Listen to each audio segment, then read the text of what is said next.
So it's a time in history where it requires us individually to ask, wow, what do I care about? What do I want? What is mine to do? What do I want to create? Welcome to Oxygen for Educators. I'm one of your hosts, Michelle Kinder, and you'll meet Chris Kent Phelps in just a bit.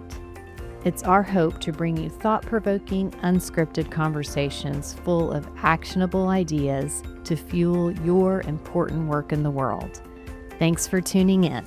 This space is for you. Hi, Chris. Hi, Michelle. This interview felt like a total soul hug to me. I thought that it might. Yeah.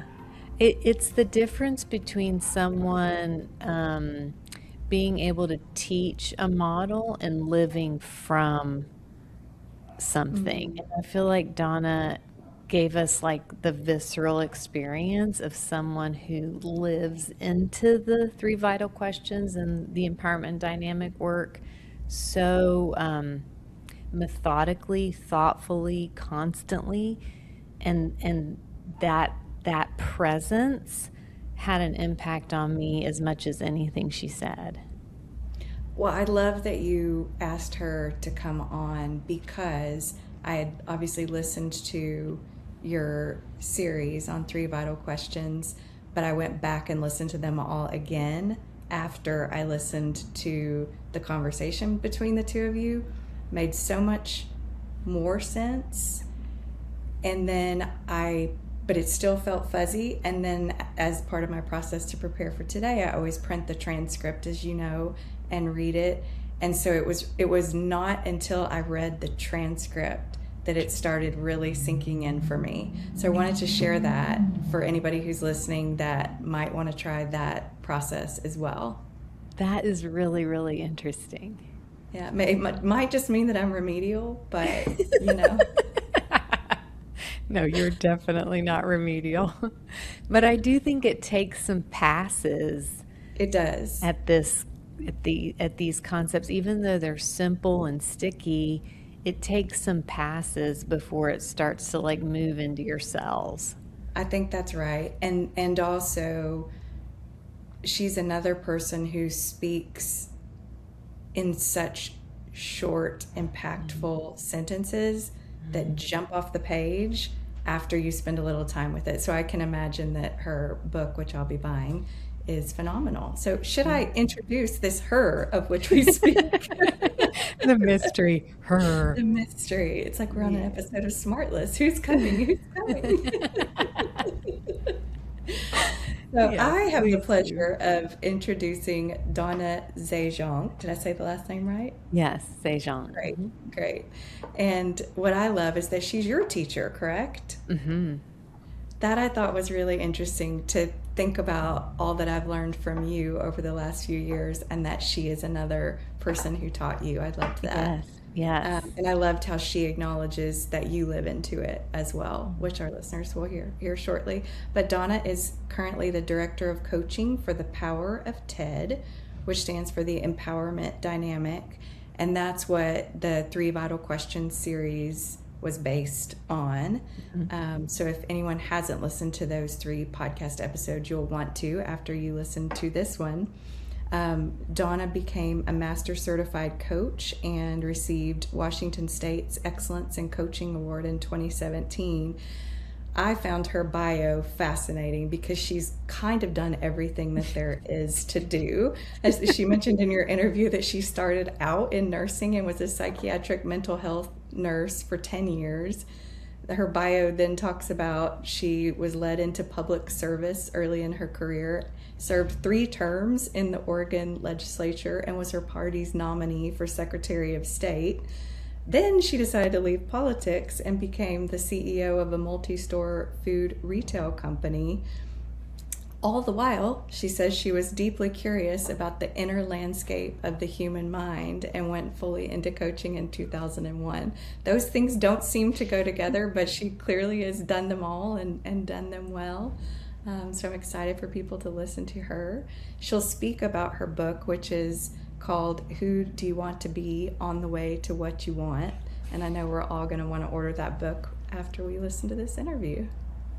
Fantastic. Let's listen. Okay. Hi, Donna.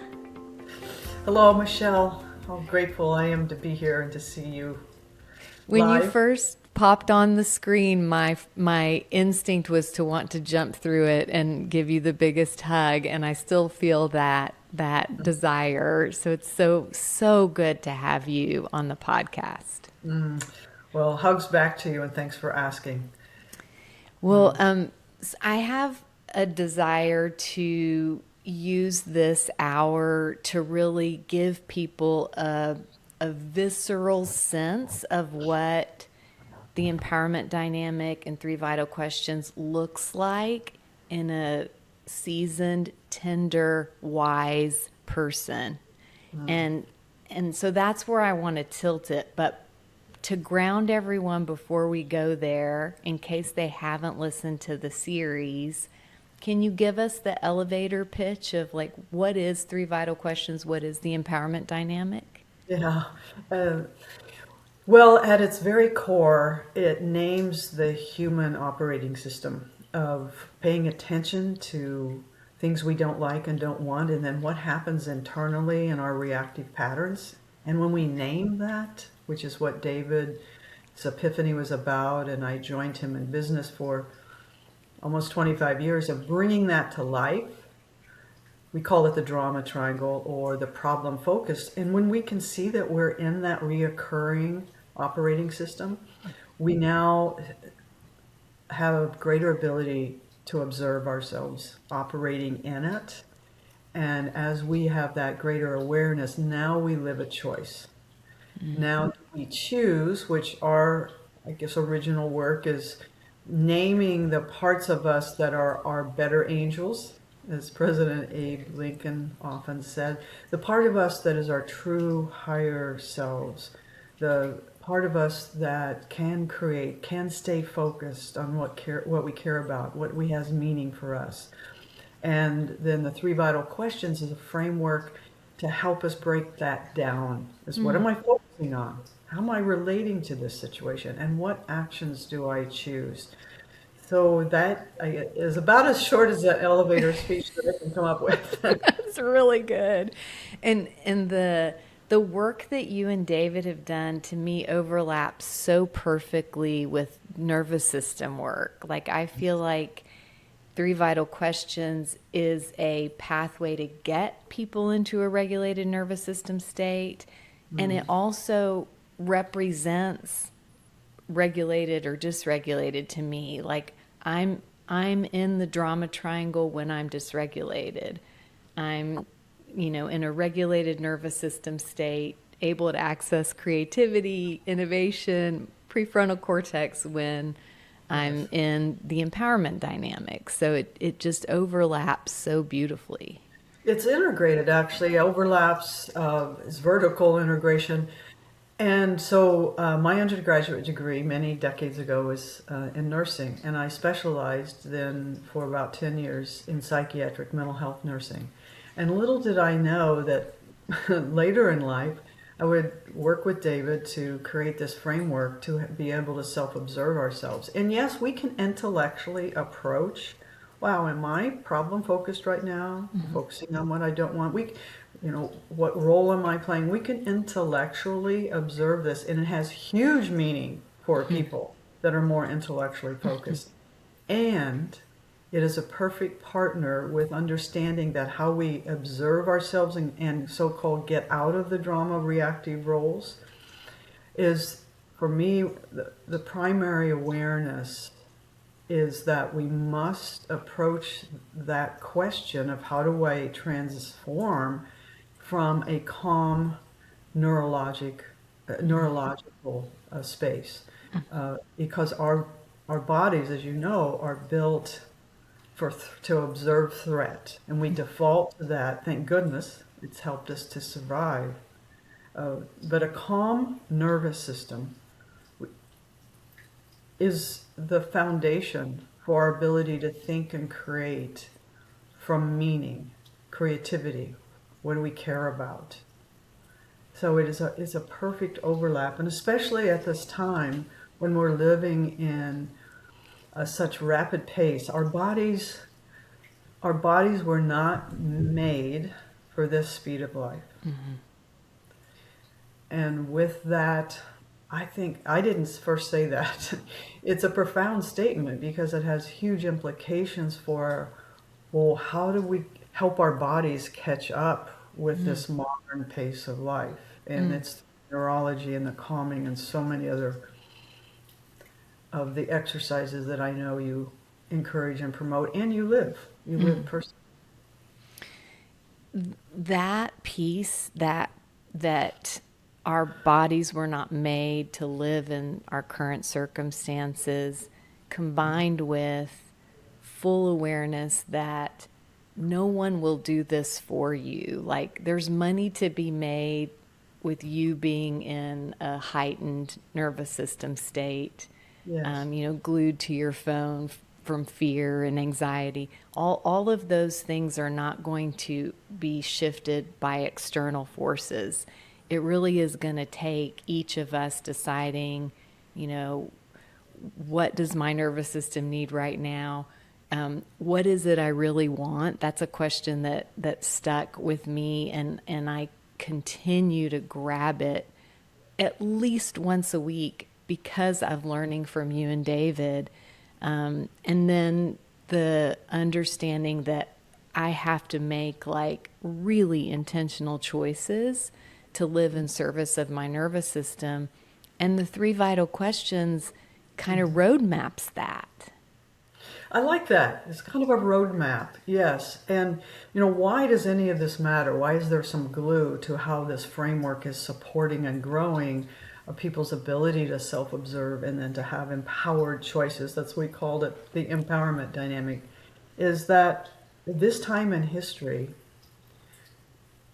especially accelerated in the last 20 years with the smartphones, but there is an increased vibration that we are living in that not only personally with the consciousness that's arising within so many people, and what I mean by consciousness is just a simple ability to self-observe, is a higher vibration rather than our reactivity from our neurology. And so it's important because of these times of how we're living together, 8 billion people, and we know in a moment what's going on around the world if we care to look on our phones. But there's another huge shift that's occurring of why this intersection is so essential right now, is until very recent times, the structures of how we made decisions about what to pay attention to were based upon a hierarchical pattern of power where kings and queens and popes and chiefs were invested in power. And the system that they anointed was pretty much designed to keep people in control. And for the most part, we, in those times, we humans, wanted that support because that's how we got the bread. That's how we were in community together, is because the king, the chief, took care of us. It was not as required for us to have personal choice about what do we want to create in life, where do we want to move to, who do we want to marry, what is the work we want to provide for ourselves. And so that has all changed very recently, in just the last few decades. I mean, we still have that struggle, many places in the world, absolutely. Don't want to diminish that for a moment. But pretty much here in North America, Northern Europe, we have a complete revolution occurring with personal power, personal choice, personal freedom.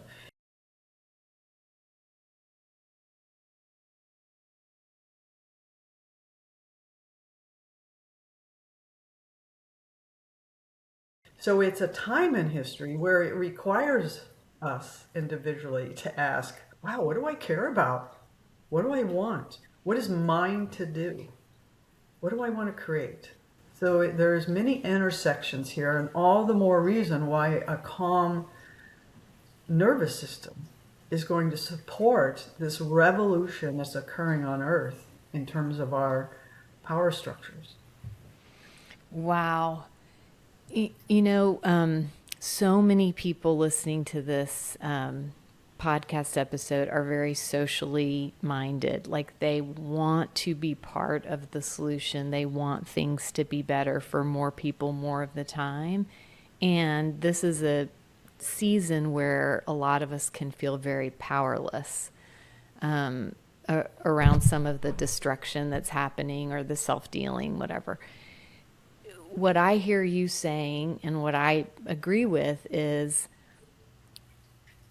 a calm nervous system is part of contributing to what could be. And that is something any of us can do all day long, every day, that can feel selfish even. It can feel like it's not part of the solution, but actually it's out of that state. It's out of when we're able to step into the empowerment dynamic that we can be part of creating a future that serves us, but also serves others. Yes. Well, otherwise, thinking and acting from reactive, anxiety-driven patterns only increase the drama, so to speak, increase the friction, the worry.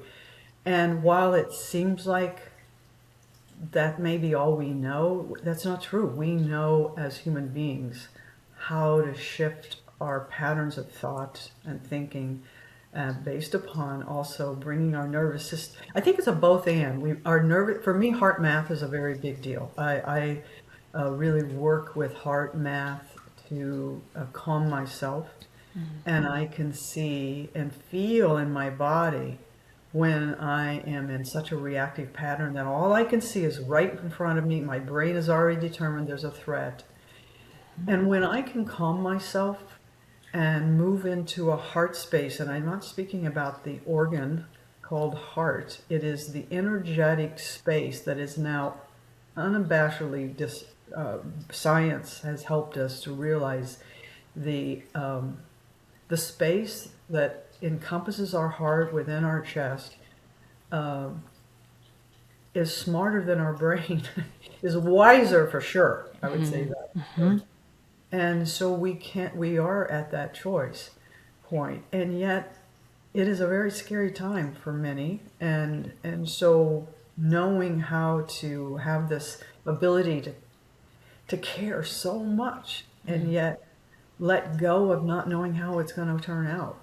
How is this time in history going to turn out? And you and I have talked a little bit about that and how to hold the dynamic tension of not knowing is a huge part of our framework that we teach. And and I know you have really learned to work with your nervous system and the tension, not the drama in the gap between what we want and what we have, but actually the tension that holds the both end of both what do I care about and oops, and here's where we really are at the very same time. It's very paradoxical. And it's a skill set for most of humanity. You and David's work, to me, everything you just said, what I hope people hear is that this work can give people access to an exhale that our modern culture has deprived many people of if they're not consciously seeking it. That calm state, that relationship with dynamic tension that is life-giving instead of life-threatening.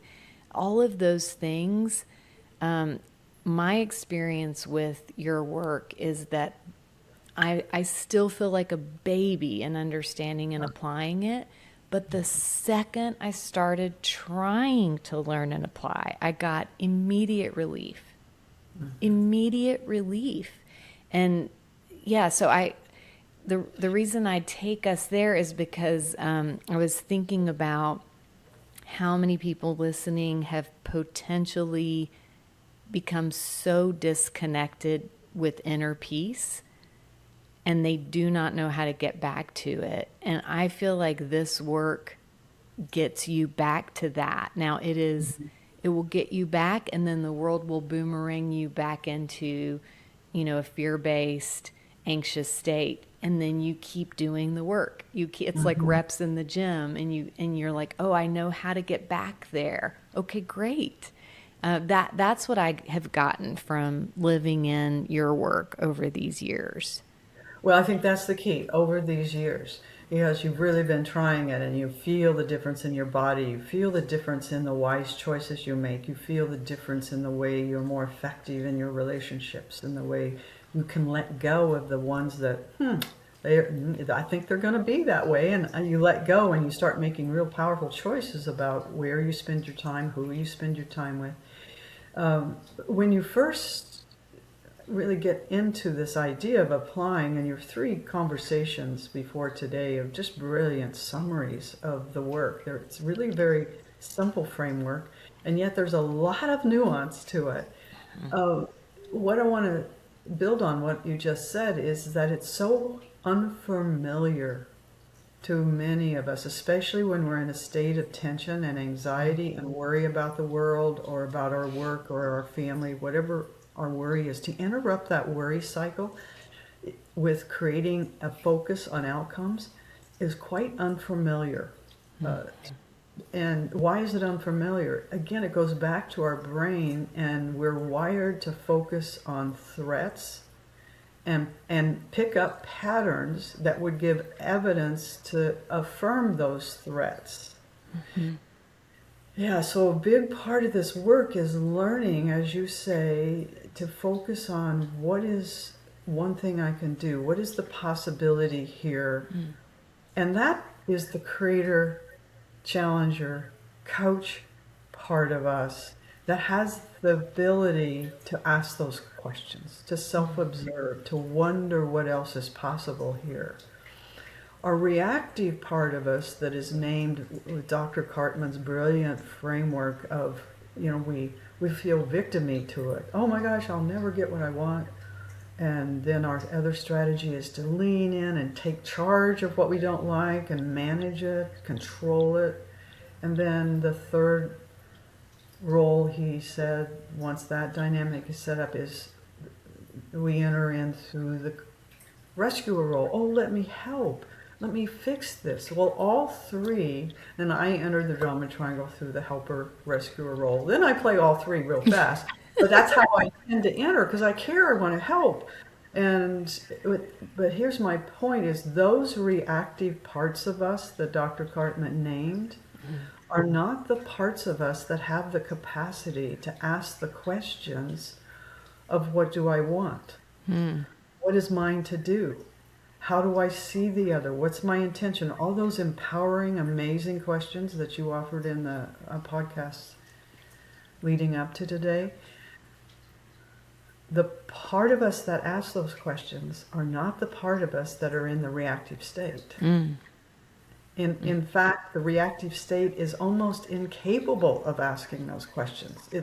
We get stuck into the reoccurring cycle of, I love what you say, does it seem like you keep working harder and yet you're more and more exhausted? That's the reoccurring reactive drama triangle, emotional problem-focused state. And so how to shift, is so much a part of this. And maybe that's where we could continue to go in this conversation of how do we stop and have the capacity to activate our creator essence, our higher being, our higher sense of, I call it divinity. I'm very comfortable with calling the higher states of who we are as a divine presence within us. Whatever word we use, we know there is something activating us as creative human beings. How do we live from that place? So I just said a lot. Let me be quiet here and see what's coming up for you. No, I mean, that's one of the things that I gained from your work, from Richard Schwartz's work, like just even seeing these parts of us that are more reactive, not as us, but a part of us that can be in relationship with this higher self, and this higher self can create some soothing and some potential shifts out of that reactive state into the empowerment dynamic states and traits. Like, even just getting a little separation for listeners from how you feel when you're in an anxious survival state. That is not you with a capital Y or self with a capital S. Like, that is a part of you that is doing the very best it can to keep you safe. And it needs some help knowing what safety looks like in 2026. Yes, You know what I mean? yes, and I love what you're referring to as the parts work, and the shift from drama triangle to the empowerment dynamic is in itself parts work. We've simplified it, and I think that's one of the reasons why there is a real following, is that it's simpler to look at, which of the 6 roles, victim, persecutor, rescuer, creator, challenger, coach, which of the 6 roles in this moment, if I can breathe, do I most identify with? And we can manage 6 maybe a little better than knowing that, oh my God, I have 50 parts to me. And, that's when I've learned over these years, I have learned to take a breath, use heart math to calm myself, and bring the creator more online. And she is able to say to my worrisome, most of the time she's able to say, not always, but if there's something that's high risk and something that I really freaking care about, it is harder sometimes to stop. In the moment when I'm in the long grocery line, and I'm being judgmental of the woman or man, it's taking too long. Those are lower risk. Those are micro tension moments. But when there's high risk and I should rather say high risk, high stakes. Yeah. Something we really, then we're in a macro dynamic tension. But I can feel that in my body now. Wow, there's something big here that's wanting to emerge, in my creator essence is able to more and more say to my rescuer who wants to help and fix, but persecutor and victim-y part of myself is, oh honey, what's going on here? I mean, trying to really talk as though I would talk to my 6-year-old granddaughter. Wow, honey, something's really up for you. Tell me about it. And what is it you're most scared about? What are you most worried about? And listen to that. And to me, that complaint is the doorway to what I really want. Wow. Because I wouldn't be complaining about something. I wouldn't be worried about something unless there was something on the other side of that door that I care about. Otherwise, we go on to the next thing. It doesn't even faze us. We just keep on going. But when I go reactive, I'm now able to go, what's going on here that I care about, that has some meaning for me? So that internal conversation, it's all inside out, isn't it? First we think it's outside in. It's what just happened with the boss or with the finances or with whatever. We think what's causing the anxiety is external. It's all inside. Hi, I'm Katie Worden, District Partnership Lead for TakiBox, an elementary program that pairs innovative content with a tactile tool and daily practice to help kids self-monitor their words, actions, and relationships. It's proven to reduce behavior incidents by 66%. Students build self-awareness, self-regulation, and real connection. And it's a light lift for teachers with a profound impact on well-being. Visit takibox.com to bring it to your campus.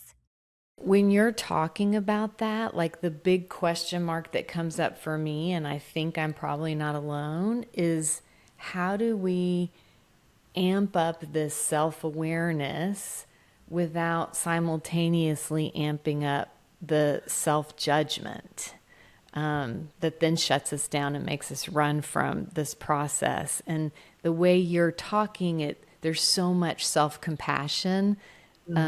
So how do people step into awareness while not triggering the judgment in a way that shuts them down? Well, what are we paying our attention to? What are we giving our focus on? And for me as a default rescuer who enters in by helping and pleasing, one of the things we teach is that in order to interrupt that pattern, we ask ourselves, how do we see the other? And I loved your previous podcast about when I really don't see them as creators, I really don't see them as capable, it justifies my overstepping boundaries and fixing. There's another core question for me is how do I take care of myself? How do I be kind to myself? And here's the reason that question is linked to the rescuer default pattern is because we rescuers are so focused on fixing and helping others that we really don't have any idea what self-care is about. We don't have any idea what rest is about. And why is that? Is because we feel like, at least I'm owning my internal pattern, but I've observed this in so many people that I coach or teach in the coaching classes, is that if we rest and take care of ourselves, we feel like we're failing at our identity and our job to take care of others. Wow. And so, getting back to your question, what am I aware of? I am focusing now more of being aware of when I don't have self-compassion. I don't take care of myself. And even saying that, I still have an internal gripping, like, well, you selfish lady. So I love your question, and it goes back to discerning what are the self-soothing patterns that can keep us calm, keep our anxiety pattern, reactive problem-focused pattern in a calmer state, so we have a capacity to be calm for those parts of us that are at high attention, high alert, high worry cycle. And so it depends on what we pay attention to and in my awareness. That is such a powerful invitation to the first question. You know, I think people often are very enchanted by the how are we relating and the 6 roles, and they're also very comfortable in the what actions are we taking. But it starts at the where's your attention? What are you focusing on? That's right. And, because I can also pay attention to when am I feeling victimy and when am I feeling hopeless and or feel like something out there that I determine is persecuting me, and to feel that nuance. And baby steps help me get out of that victimy mindset we could say more about, but just take one step. What's one thing I could do? And I've even learned what is one thing I'll consider doing. It's not yet phenomena, but it allows me to get into some sort of action.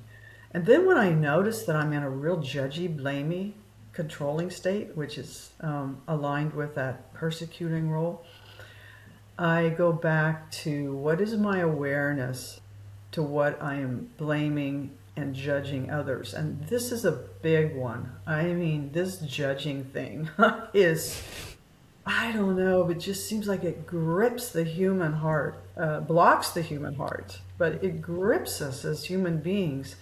And I've gotten so curious about why would that be such a common phenomena to blame and judge others. I'd love to hear, I've got an idea about it just from pondering the idea, but do you have a sense of why? Well, first of all, let me ask, do you feel that it's a pretty common phenomena for us to judge and blame others? Oh, 100%. And I learned from David and you, this is what informs my frame. I learned that it's, if someone's going down, it's not going to be me energy. It's like that fear of being the victim just fuels our like, okay, well, my dukes are going up and I'm going to put all my focus on what externally isn't working and other people. Exactly. And so the way I do that is I put them down because I'm not going to be the victim here. And that activating that intense control. And let's again put in the space here that there are many people who have experienced some really traumatic situations, harmful situations, so that it's important to have high alert for Yeah. danger. And that's big right there. We can both Yeah. feel that. And so this isn't easy. Mm-hmm. Um, it's not simple. It's hard to interrupt these patterns. And so our intention and our desire is the first. And so the blaming is, I'm right with you there. There is this innate sense of blaming, that egoic part of us that doesn't like the situation. We have brilliant strategies to manage it. And that's what naming the drama triangle is. So paying attention to how we talk to ourselves, how we are in relationship as a noticing, it gives us choice. Do I want to broadcast that? Do I want to be that? Do I want to be my higher self? Do I want to be respectful, kind? We can still be a truth teller. Whoa, still state the truth without blame, without judgment. Yeah, takes a lot of practice. One of the things I wanted to make sure we talked about, because I think it's under focused on in our community, the empowerment dynamic community, is your contribution with your book, with your coaching course, just with your lens on this work of who do I want to be on the way to becoming or on the way to what I want. That question is so soulful to me, and it's so it's the most engaging question to me. Like, how am I going to show up? Who do I want to be? Tell us how that came up for you, what it means to you. Like, put some extra definition around that piece of the work for us. Yes, and so you're referring to the name of my book, Who Do You Want to Be on the Way to What You Want? Coaching with the Empowerment Dynamic. And so as I was telling the story in the book, all three of our books are fables. And I got so focused on how to use this framework as a coaching process and came up with my main character, Sophia, a master coach, and coaching a very headstrong CEO she's teaching her the empowerment dynamic. Well, there's some ups and downs in the story, and toward the end of the story, Sophia goes to the coast, the beach, to in retreat to reflect, and she walks on the beach with Ted, our character, Ted, the empowerment dynamic name. And over the course of the conversation, she says to Ted, what is this work really about? What is this creator essence really about? And he says, I think it comes down to who do you want to be on the way to what you want? And so I wrote that and kept on going, and I finished the book, and I had several readers read the book. And my brilliant daughter, and the name of the book is in the first draft. You didn't know you were going to get all this detail. I love it. In the first draft was Love Your Drama. Because I wanted to do, as you say, really learn to not exile this part of us. Rather, sit down and say, oh, sweetheart, tell me what's going on here. What are you so scared about? And that is the doorway to what you really want. And so it's putting our arms around, love our reactive part of us as a signal. And all 5 of my readers came back and said, Donna, that title isn't going to work. Love Your Drama sounds like some theatrical novel or something. And most people don't get that if we wrap our arms around our reactive parts, that's where the juice is. That's where the juice is that will guide us to what we want. My daughter circled the lines, who do you want to be on the way to what you want? She says, Mom, that's the title of your book. And I said, oh wow. And I retitled it, and it has become um, the signature of the question, who do I want to be here right now in this long grocery line? I'm pressured, I have people waiting on me out in the car. Who do I want to be? And that question just so, it's not just, it is the question that helps me to decide in the moment, in the very moment of how do I want to be, no matter what it is I say that I want. So that's the story of that question. Oh, I love that your daughter was the one who zeroed in on it, and that's how it became the title. That makes it extra special.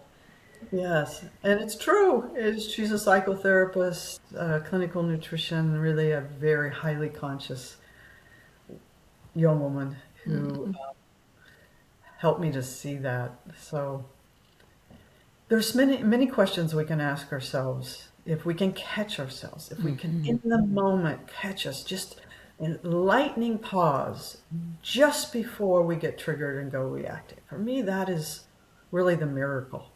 It is a miracle. And when I was first getting to know this work, my experience was that I went from completely unconscious to these patterns. Then I got to where I could see them after the fact, but I had already kind of created the dumpster fires, but I could see them, and then I had opportunity for repair.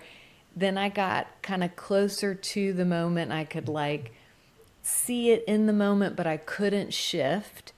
And then I got to where, not always, but more often, I could spot the earliest signs, do that little pause, baby pause you were talking about, make a shift, make a choice, and then shift how the interaction went altogether.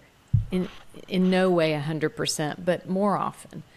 So is that a normal experience? Do you hear that progression from folks as they get to know this work, or? Probably not as articulated as beautifully as you just did, or as highly conscious and aware as you just did. Yes, the initial, when people first read, usually it's The Power of TED. It's a 3 to 4 hour, pretty quick read, where people will email us, or I'll get some sort of communication that, and I'll also say people who are highly involved in the human development field, people that are directors of HR in companies, or learning and development, or coaches that have been around and experienced for years. And I'm thinking of one gentleman in a very large healthcare system, head of HR, and he read David's book and he said, I don't know what the big deal is here. I don't have drama in my life. And then it kind of started seeping in, and he could come up very quick with people on his team or in the system or at home that had this victimy, I will never get what I want mindset, either overt or unconsciously driving them. Or he could quickly look at the persecutor and the rescuer, and he could map, so to speak, as you say, the systems, but he doesn't do any of that.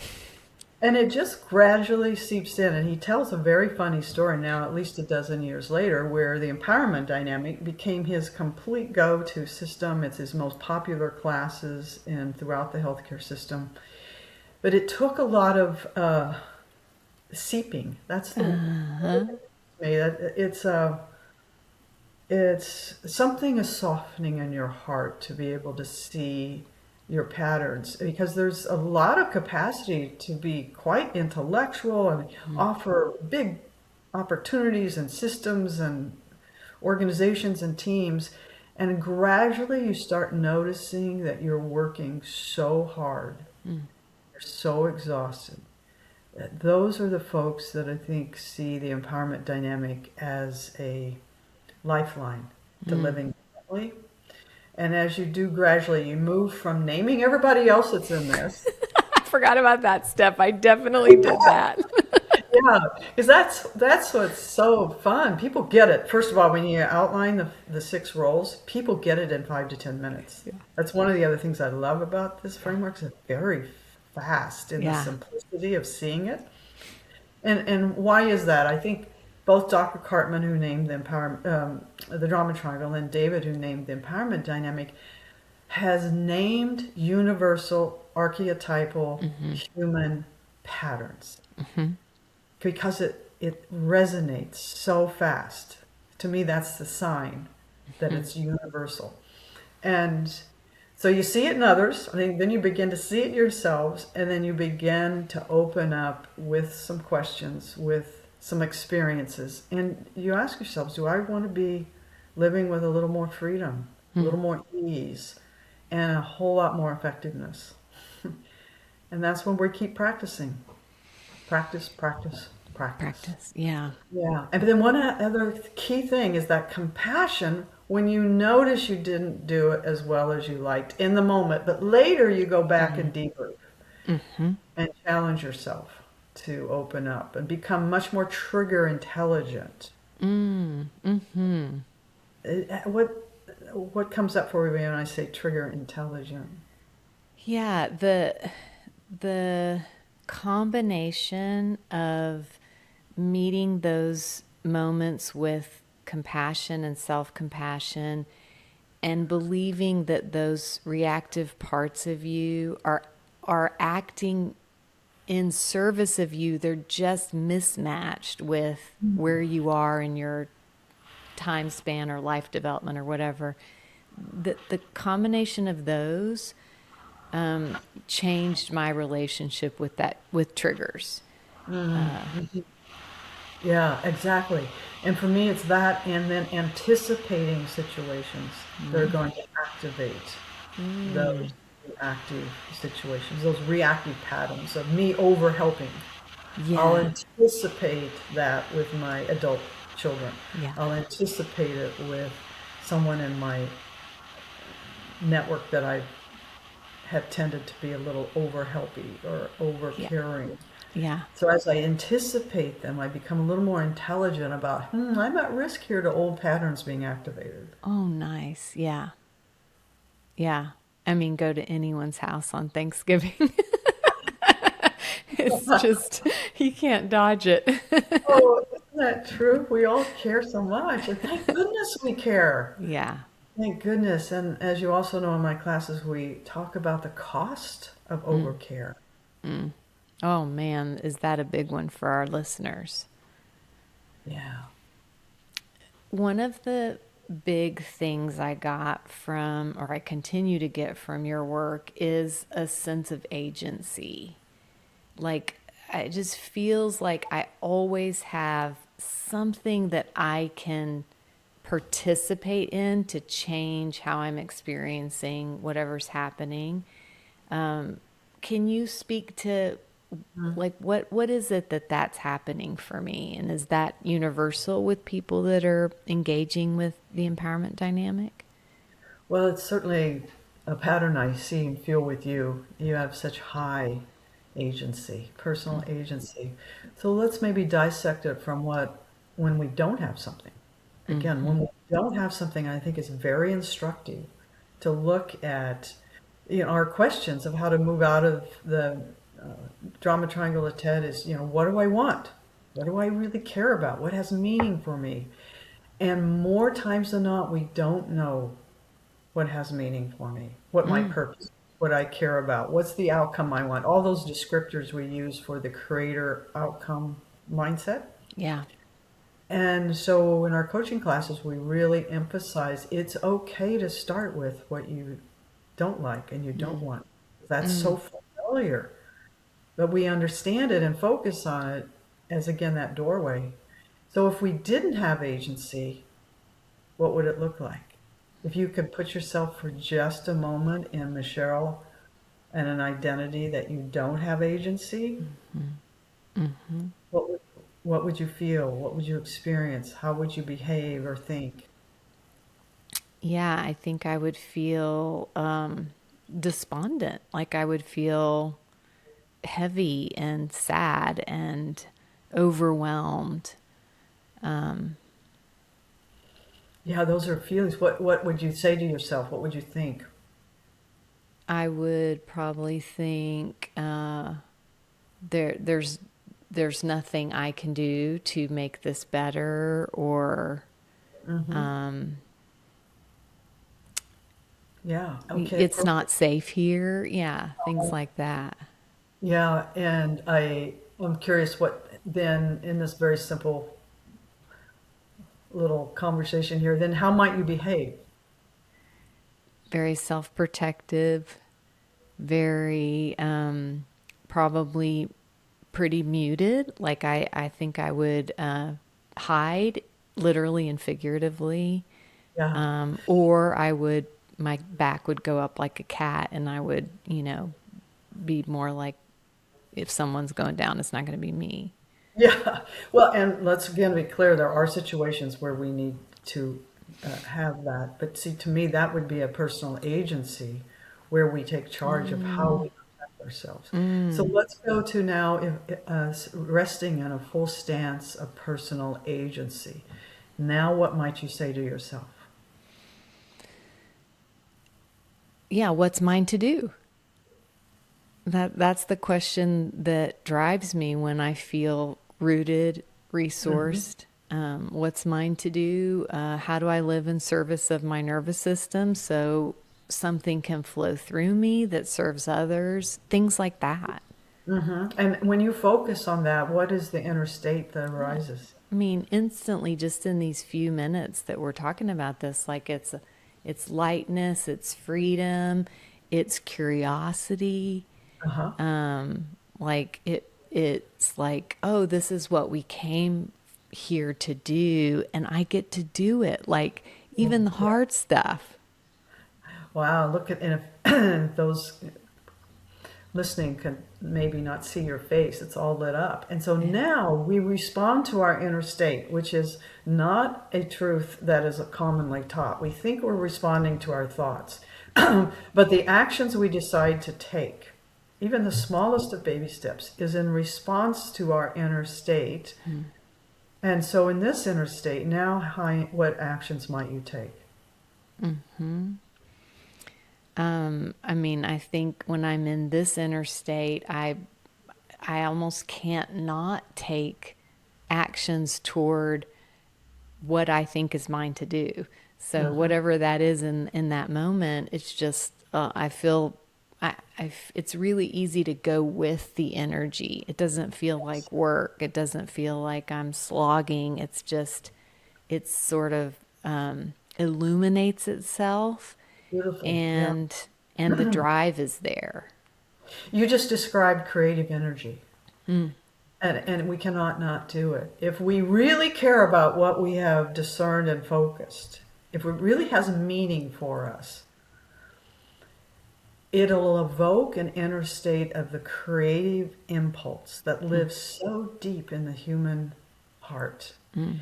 And we're able, especially if we embrace baby steps, which is, is such a huge part of this framework. You don't have to have it all figured out.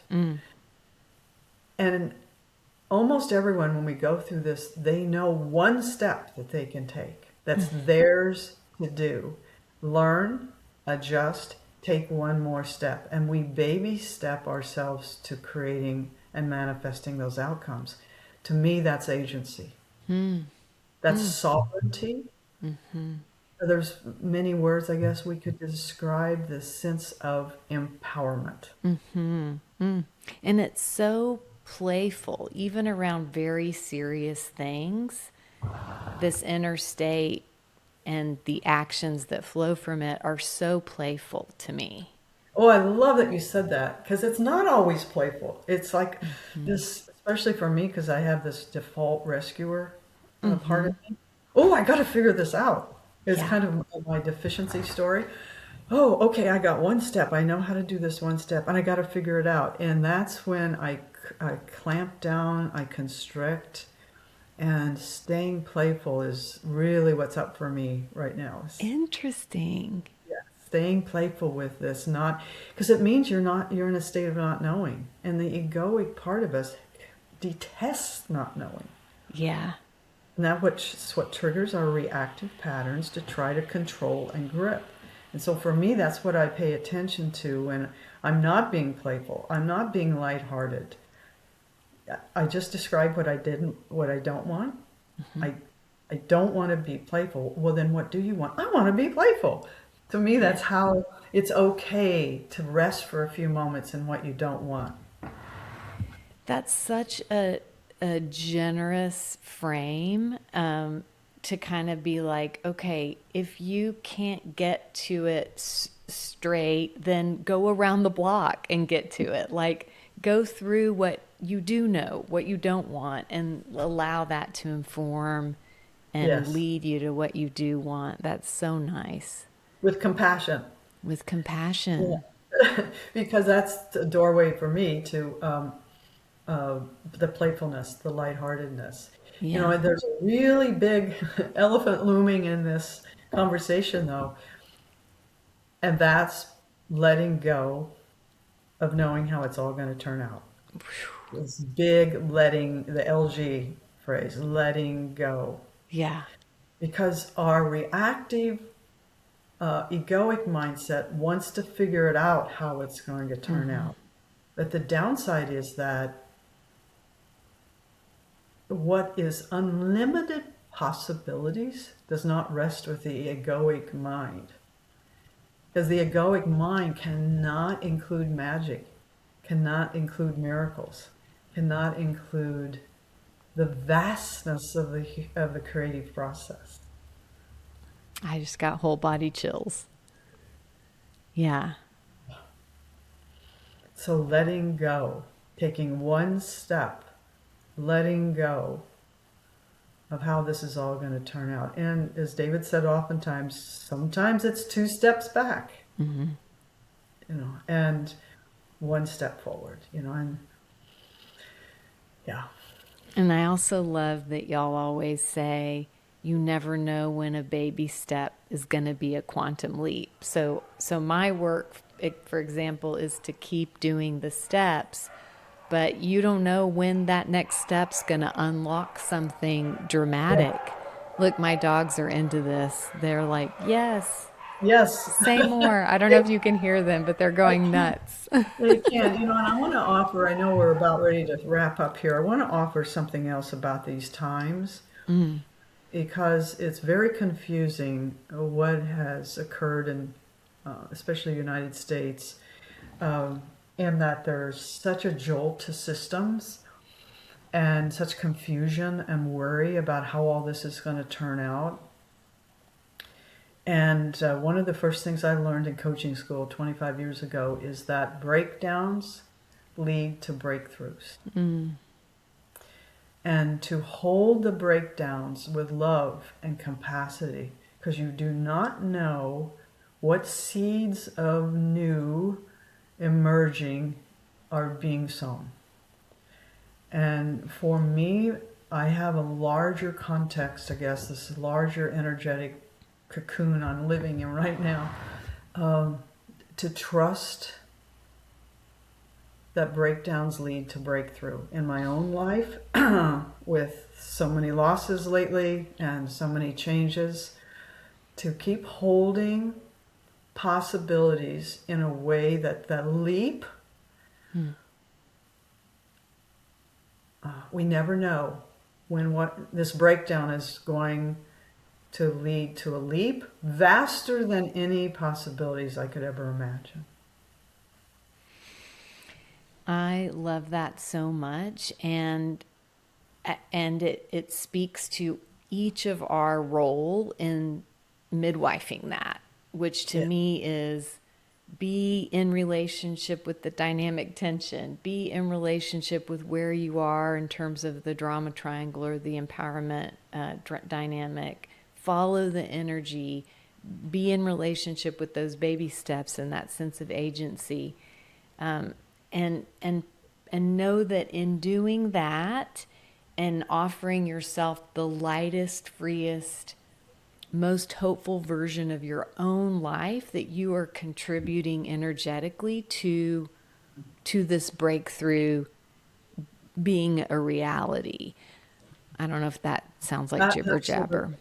No, because that's really what this everything is about that we've been talking about is the breakthrough to the new world, to the new relationships, to a higher consciousness, moving out of this patriarchal, top-down hierarchy power system that has ruled humanity for eons, to now not only a whole new world in so many ways. I think sometimes it's worrisome that how could I ever be a contribution? And to understand that the new tapestry that is being woven, we are a thread. We are a thread in that tapestry, and if our thread is frayed or broken because of our suffering, our internal suffering, our focus, and our reactivity, we're harming that beautiful new tapestry. So each of us, it's kind of almost a cliche that the world needs your gifts. It's actually very true. Very true. And it helps us to ask ourselves, who do we want to be in this moment? What is the vibration that we want to put out? Heavy, reactive, drama triangle vibrations? Or do we want to facilitate a higher vibration of empowerment, of creativity, of love, of kindness, of respect, even when we don't know how it's going to all turn out? I would say especially Yeah. because we don't know how it's all going to turn out, but we do have a life force, not toxic positivity, a true life force of creative energy that we can contribute in that moment that creates, that offers to the whole. Wow. That's so important and so grounding to hear you say it like that. I want to make sure people know how to find the empowerment dynamic, the community, your coaching work, your book, all the things. Can you give people some cliff notes? Yes, well, our website is theempowermentdynamic.com. I'm Donna Zajonc, and you could reach me at Donna at Power of Ted. And my book, as you said, came up 3 or 4 years ago now. Who do you want to be? And it is I guess I'd say a primer on how to coach, not necessarily professional coaching, although that is the conversation with a professional coach, but it's got a lot of tips of how to explain and work with this framework with another. But it's all internal. And yes, we have, with David's very sudden passing, and I know you know David very well, his sudden passing a little more than a year ago. We have created a whole new company. I've moved from David and I being sole owners of the company to new partners, and the expansion and the ideas of taking this work in a huge leap. We're not sure yet exactly what that leap looks like. I have such great trust that the cause the world needs, the needs this work. I have a very deep dedication about that, because we're updating our human operating system from being reactive as our primary mode of going through life, because that's what we had to do. We had to look at threats, to now really choosing what most we want to contribute and create. And this framework, there's other frameworks out there for sure. This framework has some simplicity and some expansive nuance to it that's going to help many people live into that new future. Yeah. And I think if things were not happening that are happening in our country and in the world, if in the absence of that, fewer people are looking for an upgrade to our human operating system, which makes me feel hopeful. More people are hitting points of, this is not working. What else is there? Individually, collectively, in their school systems, in our country. So, Yes. yeah. It's an energetic upgrade, really. There's a different vibration. You felt it when we went through that little question and answer about agency. Where our focus goes, our energy flows. And that's the upgrade that is occurring. It's not just our thoughts, it's an energetic upgrade.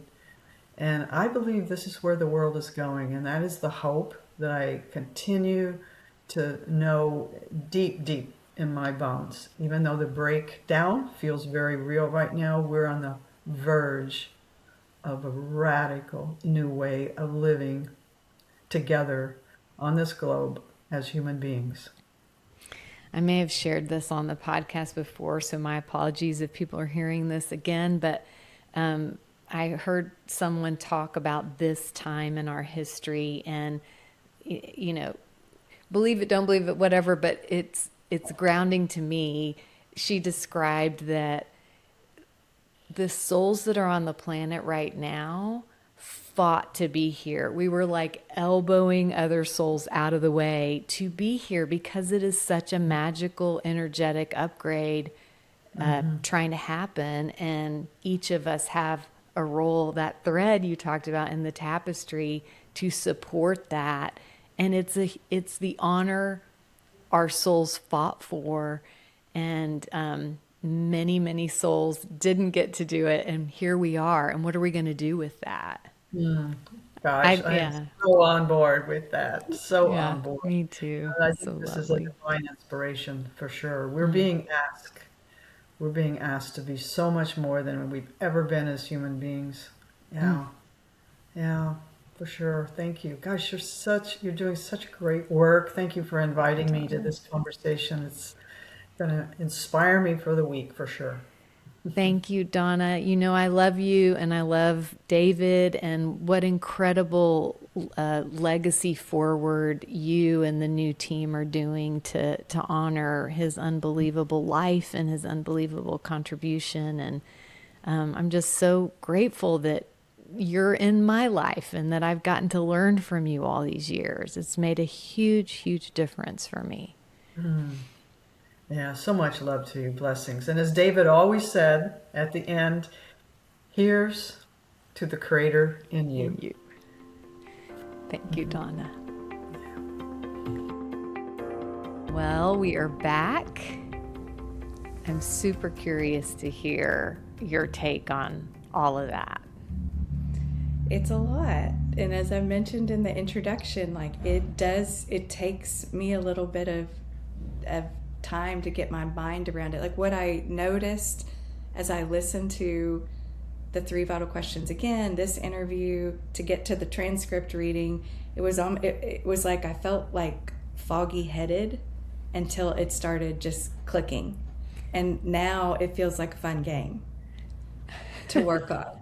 So I really enjoyed it. I wanted to open with just kind of speaking back her definition, which you asked in the very beginning of what the work is, because I found it really helpful even after I'd already listened to all 3 of your podcasts, because it was so succinct, that it names the human operating system of paying attention to things we don't like and don't want, and then what happens internally in our reactive patterns.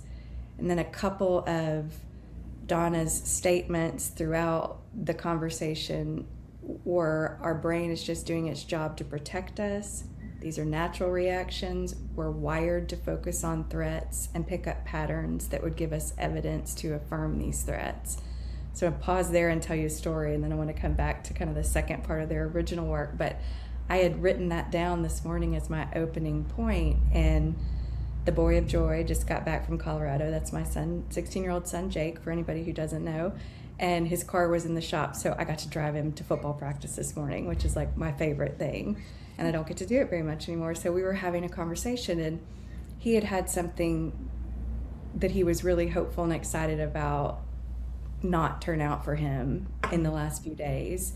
And he was just kind of telling me about it with a smile on his face. And so I asked him the question, Jake, how do you move through hard things for you that quickly and get back to that place of joy?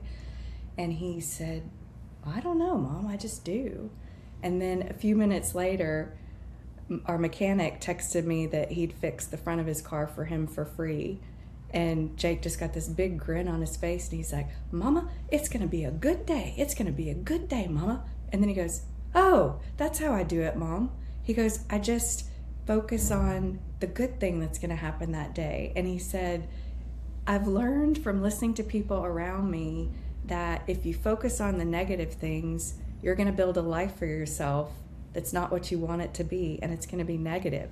But if you focus on the little good things that happen, you're going to create the life that you want. And I was just sitting here going, Are you joking? It took me 3 listens to yours, to listen to you, Donna, listen to yours again, and then printing the transcript and noting it. And he had already gotten to that at 16. That I'm verklempt. Like I can barely speak. Like that feels so profound that he has access to that.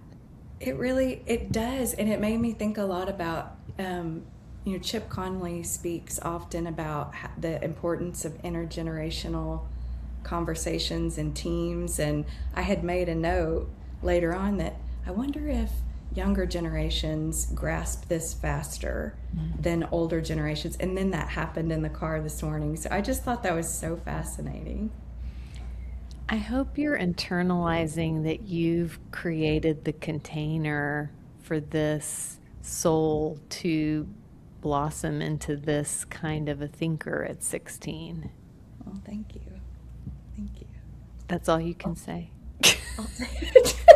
'Cause I know how so often with these interviews you play the tape back of things you wish you'd done differently. So I'm just trying to balance out the scales. Well, thank you. I of appreciate like, it. But that's part of what really I learned about just through this is focusing on the positive things and just a reminder that my brain is always going to go to the negative thing, and that's okay because that's protection. But just ask a different question. Yeah. So it was helpful, and then just having that conversation was also, it was so helpful.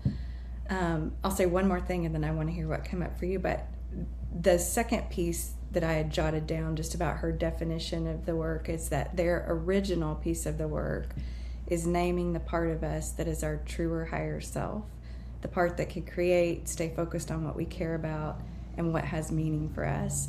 And that's the game I've been playing, is trying to figure out, how do I stay in touch with my higher self? How do I identify which piece is that higher self?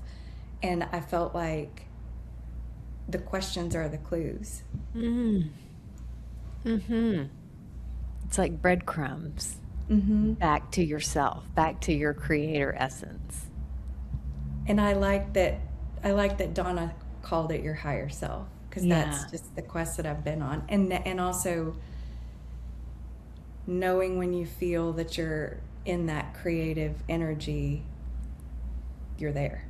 And I thought too, even in Jake's story, when he was saying that he is telling himself every day, it's going to be a good day, Mama, it's going to be a good day. That's the coach, right?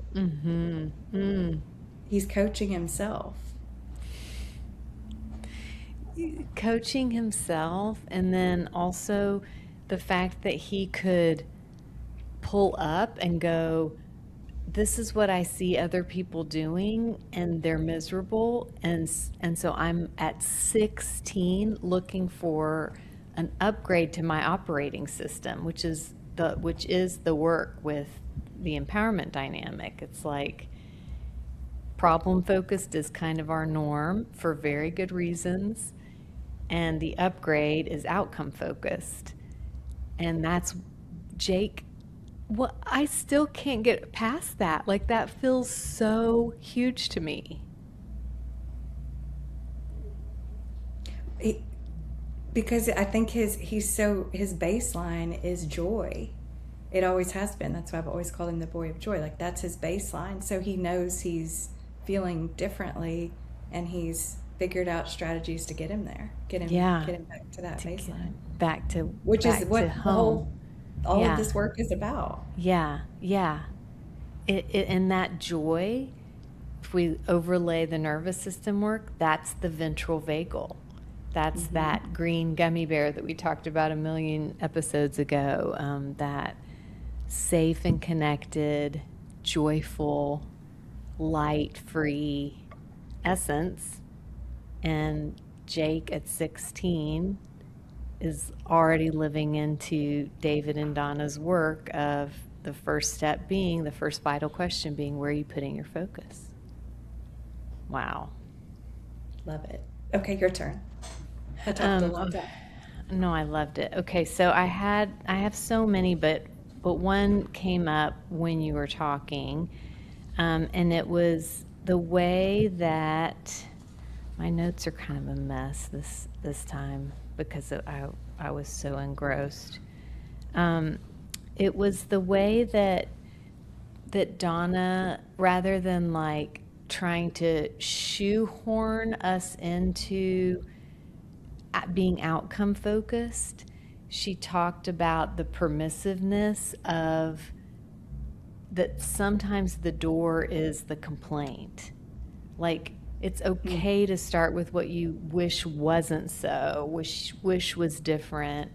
And that is an indication that you've touched on something you care about, and it's okay to start there to ultimately move into what you want. That felt like something that could only come from a seasoned person who's lived into this work. It's like, it was just so generous, and there was no commitment to the model at the expense of the actual human experience with the model, if that makes sense. To me, she was able to be like, here's the model, but the human experience with this model is sometimes you have to start with the complaint, and you have to live into what you wish was different, and that's the doorway. I just thought that was so elegant. I loved it too, and I feel like there's a lot of conversation around getting rid of complaints. Like, even I remember during COVID, I took a yoga teacher training, and they had us wear bands on our wrist, and every time you complained, you moved it to the other wrist, like to try to get yourself to stop complaining. But it completely changed the way that I think about complaints, because I'll tend to get frustrated with myself even when I have them intellectually, and just try to kind of get rid of that. But the reality is, no, that's information. That's like really important information. Yeah. So it changed how I think about complaints. Yeah. It's a generous interpretation on the reality of the human experience. I love that. I did too. I don't think we've ever talked about the fact that you did a yoga training during COVID, because I did too, which is so weird that we both kind of were drawn. Okay, you're right. No, it's not. Not weird It's at just all. more evidence. All right, what One else you thing- got? Well, just one quick thing that I had pulled out of her bio that I saved for this statement, but I loved how she said our bodies were not made for this speed of life. Again, one of those succinct, like powerful reminders to slow down and let your body catch up with your mind. But she valued this enough that she put in her bio that she enjoys daily beach walks, good books, sampling dark chocolate and robust microbrews, and hanging out with her children and grandchildren.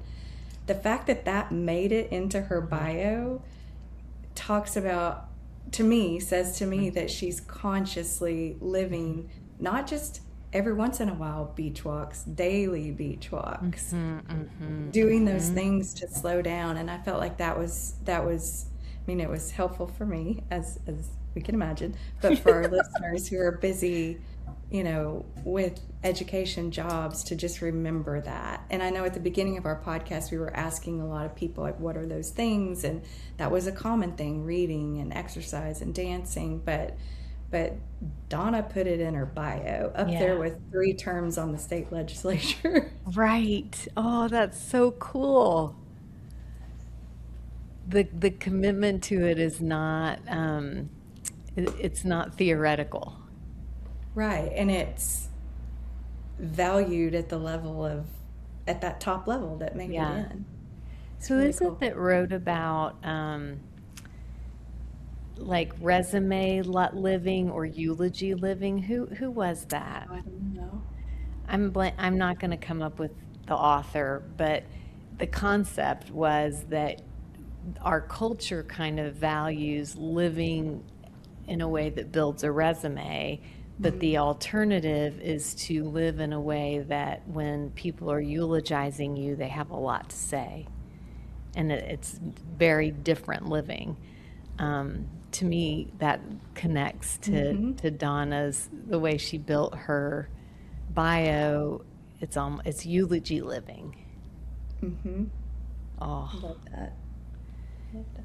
I had that one on my list too, and just what a compassionate reframe it is to think about that our bodies are not made for the speed of life. Just like that reminder that if you are on the struggle bus, of course you are. You know, it's not because you're doing something wrong, it's because there's misalignment between what's being asked of you and what neurobiologically you were made for. And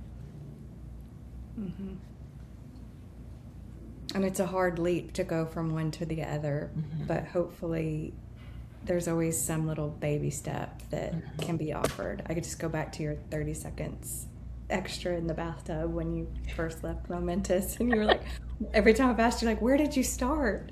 And you said, I just took 30 seconds longer in the bathtub to see if I could do it. You've come a long way, Miss Hinder. Come a long way. Now I'm like, if there's 30 seconds on my calendar, I'm set. All right, what else have you got? I liked her definition of consciousness. It's just a simple ability to self-observe. I loved that because it took me back to launching Tacky Box, and that's really what we were teaching kids to do. Right. And that's what always felt so beautiful to me, to think about all of these kids doing that, self-observing, because it's game-changing. Yeah. Yeah. It really is. It's almost like the note that I made to myself was, if you can do that with self-compassion, that comes in when you think about reactivity being natural, and you almost have to train yourself not to be human, right? Like, because that's the human, it's the icky part of being a human, and learning a different approach to that, which I liked that Donna connected that to being your higher self. So good. Could be a song. You're probably writing it right now. one more quick one that I'll give, because I loved just her whole idea, which you speak of often too, about there being a revolution around personal power and choice and a shift, and that it really jumped out to me that inside of an outdated structure with the current education system, a lot of listeners and people who have been on the podcast are doing that, and they're contributing to that. So I specifically thought about Pernille Rip determining which pieces of her craft were non-negotiable for her, the Jose Vilson deciding just to write inside that system, like that's personal power. And then also, I think it will have aired by this time, but Sarah filling out the application for Teacher of the Year, and taking that step. All of those three examples just jumped out at me as like, oh, this is a group of people who really are participating in that flip of the power structure, but doing it within a very outdated is the best way I can say it, model. Yeah. They're in the arena, and they're doing the work for themselves and for their students to move us forward. I loved her that we're each a thread in this tapestry, and the argument for how do we be the strongest, most resourced, most grounded, most ready thread? And if we don't do that, we're not just hurting ourselves, we're hurting the tapestry. I loved your addition to that you'd heard or read somewhere else about we're souls who came to this planet to be part of this. We fought for the opportunity to get to play this game and participate in this. Those two, I like those two concepts together. I liked that. Yeah, I'm not surprised. Which thing that I've thought about the most since she and I visited, and this is not a new concept, but I think it landed in me differently because of who Donna is and how she carries herself, was when she talked about what it looks like to be in this work and in this space and in this life and letting go of how things are going to turn out. That's not a new concept, but somehow it just really hit me differently this time. I think what the piece of it that was really helpful to me is yes, and also that letting go of that is making room for magic. Mm-hmm. Yeah. Because it's one thing to let go, white knuckle let go. Yeah. It's another thing to let go to make space for magic. And I loved your conversation around you never know when a baby step can be a quantum leap. Yeah. Like, that's not why you're doing it, but Right. do you believe in magic? Right. I liked that a lot. It was helpful reminder.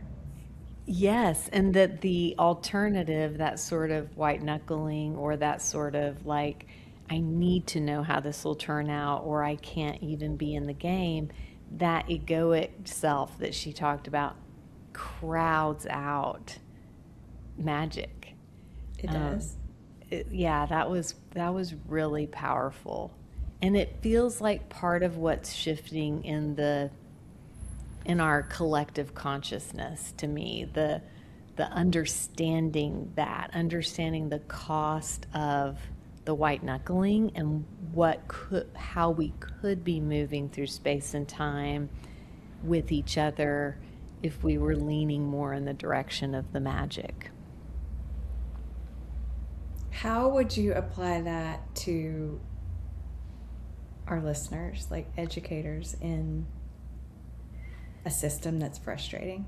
I wonder if it goes back to the parts of our conversation that were about agency and playfulness. That kind of like, she kept saying, where are you putting your focus? Where are you putting your focus?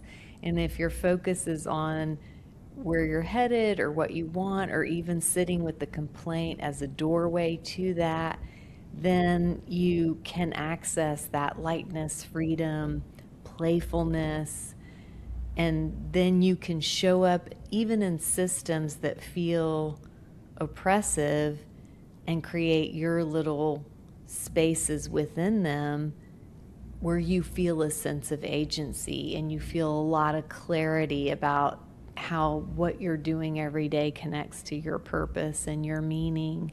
That's what comes up for me. What would you say? I would probably agree with that. You said something in your discussion, there's always a way to change how I'm experiencing whatever is happening. And that's kind of what you're describing, that knowing you have the agency to do that. And going back to Jake's story, the thing still happened that he was disappointed by. It didn't work out the way he'd hoped, but he shifted. He had the agency to shift how he was viewing the situation and showing up. And so he was back dancing. So I guess that's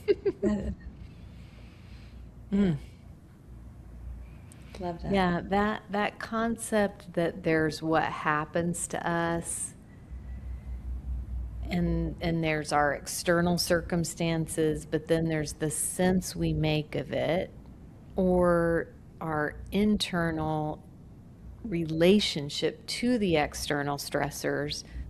Those two are the things that shape our day. It's not what's happening, it's the sense we make of it. It's not the external factor, it's our internal relationship to the external factors that shape so- the experience of our lives or So days. it's almost like, don't try to make sense of that thing in some ways. Yeah, I mean, if it's out of your hands, it's out of your scope, it's out of your control. What does it look like to focus on what is in your control, which is the sense you make of it, the sense you make of your role in it, the sense you make of, of how you protect your internal resources so that the way that those external stressors permeate is different. And I feel like we are all over the map on this in any given 30 days, 7 days or 30 days or 365 days. Like, no one's got this and they're done. But being in relationship with, oh, these are some things I can do that completely change the experience of my life, even though these external factors have not moved an inch. That's really different than I will be happy when ... Mm-hmm. Mm-hmm. I feel like Donna is like a prophet in a way about that, while simultaneously in the mud with it herself. I think that's why I find her so credible, is because I can feel in her answers that she's in it still. She's still doing her own work, and it's working on her, and she's working on it. It just makes her feel so much more accessible as a teacher to me than someone who's like, got it, here it is. If you just do it right, you might get it too. Bleh, Mm-hmm. Well, and I was thinking a lot about your invitation to her to come on the podcast, and made me wonder, when you're training teams within school districts, is this part of what you're training people on? Mm-hmm. The answer is yes. Okay, that's what I thought.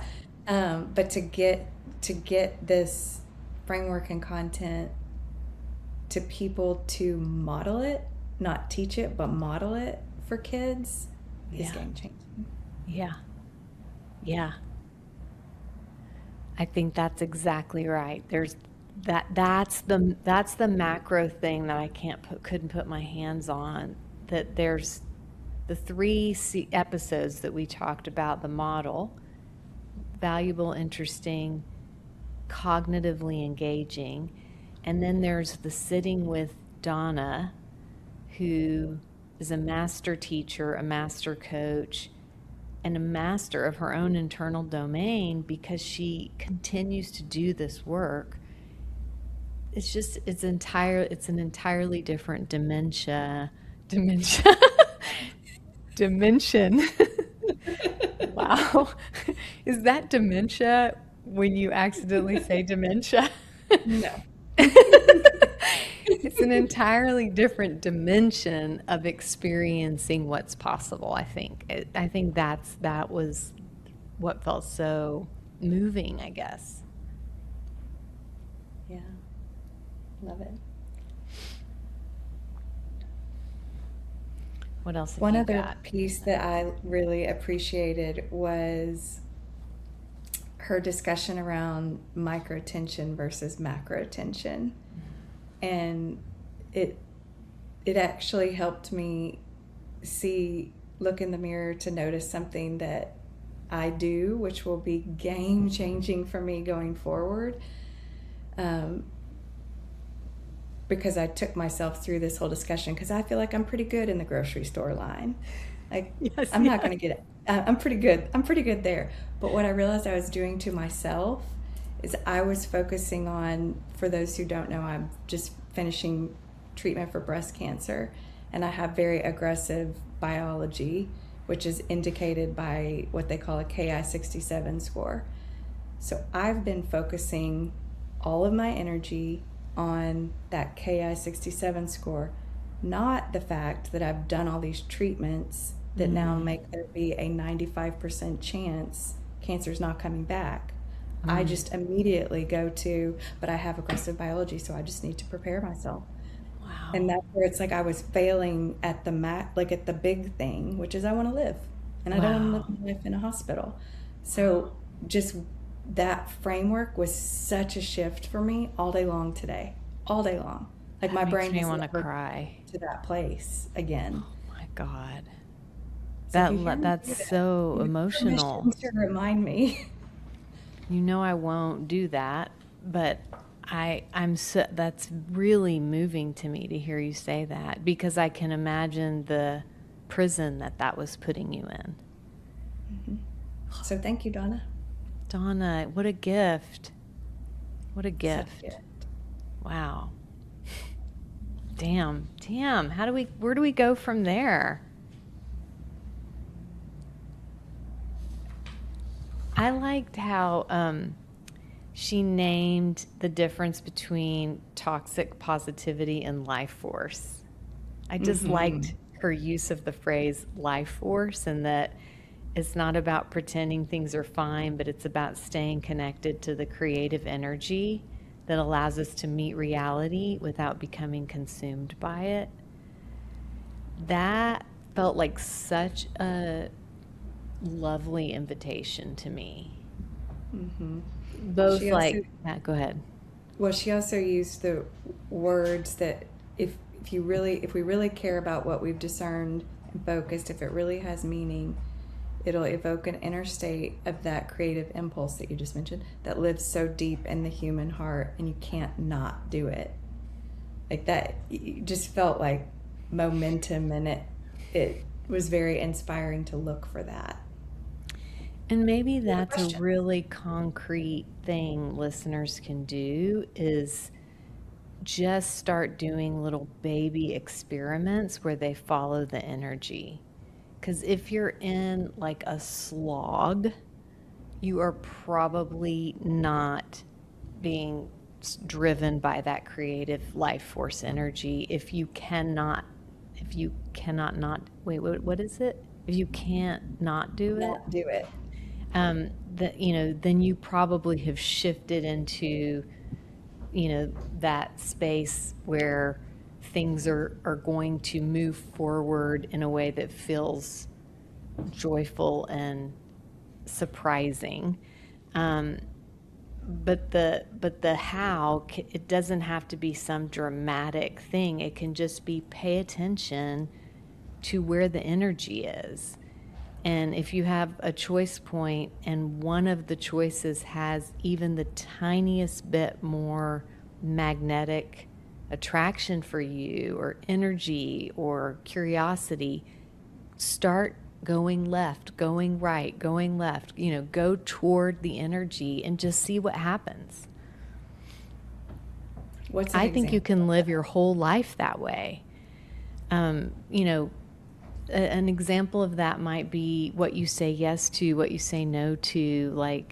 I'm thinking about Pernille Rip, who shared the story of a secondary job within her school that she was doing, and they decided they were going to do like a revamping of it, and she could reapply, and she decided not to. She shared that she kind of was like following energy. She didn't use those words, and it turned out to be the most magnificent no that then opened space for other stuff. So it's just like tuning into, how does your body feel? How does your soul feel? How does your mind feel when you picture taking a step in this direction? How does it feel when you picture, And when you start tuning to that, eventually you don't have to do a lot of master manipulating of your own life. You just follow the energy. And that sounds more trite than I mean it, but it's a worthy experiment to see what happens. How does that land for you? Well, it brought me to one of the last points that I wanted to make. Donna made the statement that the space that encompasses our heart within our chest is smarter than our brain. That if that doesn't make the case for figuring out how to feel in your body, I don't know what does. But so when you said that, just about listening, my brain went to, but what if you can't necessarily discern with your body? But you can hear, right? You can in the heart space. Usually always. The heart space, the gut space. Like if those are two areas that we can all just start practicing letting it inform us and have equal footing with the head space. Head space is important. It's great, but in our culture we've given it way too much import, to the detriment of almost cutting ourselves off at the neck and pretending we're not getting any information below.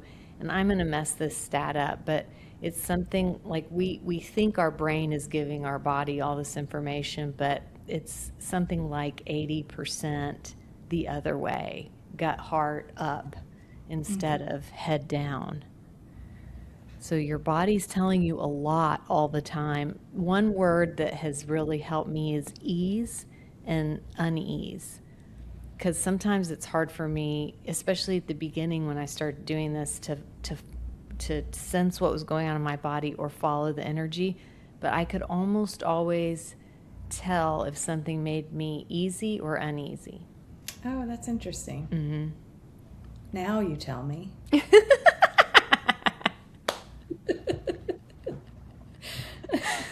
Oh, God. Anything else? I did appreciate Donna's open sharing around the rescuer tendency is where she typically tends to enter, because I would guess that most of our listeners would be the same, and they probably would feel the way I did when Donna said that you can get so focused on fixing and helping that we have no idea what self-care or rest is about. That was comforting to hear Donna say that. Yeah. When I have done this work with groups of educators, I'll often ask which of the roles in the drama triangle is kind of like your home away from home, or as Donna puts it, like the place you're most likely to enter. And I'll poll the room. And I mean, 80-90% of the room, it's rescuers with educators. So I hope we're helping to help listeners understand what rest is about, right? Yeah. Love it. Did you have anything else? Just another thank you to you and to Donna and to our listeners, and just appreciate wise guides and what people like Donna do for all of us, just by having so much integrity about her own work. I can't imagine that she fully grasps. And I think this too about Deb Dana, like I can't imagine that they fully grasp the ripple of their work. And part of that's their concepts, but most of it's their willingness to do the work themselves over decades and share that freely. And that's definitely how I experienced Donna. Thank you for bringing her on. You're most welcome, and we will be back in 2 weeks with another interview. Sounds good. Bye. Bye. Thanks for joining us for this episode of Oxygen for Educators. Please like, share, and follow, and if inclined, leave us a 5-star review so that we can keep making content for you. Let us hear from you if you know someone we should interview or a topic we should cover. The views and opinions expressed in this podcast are those of the guest and host and do not necessarily reflect the official policy or position of any organization. The content is provided for informational and educational purposes only and is not intended as professional advice. Listeners are encouraged to use their own judgment and seek appropriate professional support when needed. Oxygen for Educators, its host, and production partners are not responsible for any actions taken based on the information shared in this podcast.